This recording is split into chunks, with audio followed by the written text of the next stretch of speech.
আয়াত ৭১ وَنَجَّيْنَاهُ وَلُوطًا إِلَى الْأَرْضِ الَّتِي بَارَكْنَا فِيهَا لِلْعَالَمِينَ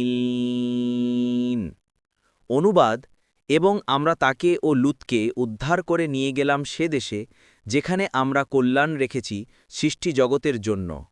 ১ নম্বর ফুটনোটের বিবরণ অর্থাৎ ইব্রাহিম ও লুতকে আমরা নমরুদের অধিকারভুক্ত দেশ থেকে উদ্ধার করে এমন এক দেশে পৌঁছতে দিলাম যেখানে আমি বিশ্ববাসীর জন্য কল্যাণ রেখেছি, অর্থাৎ সিরিয়া ও ফিলিস্তিনে।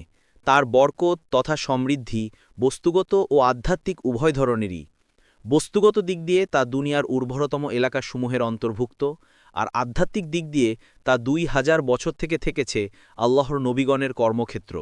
দুনিয়ার কোন এলাকায় এত বিপুল সংখ্যক নবী আবির্ভূত হয়নি।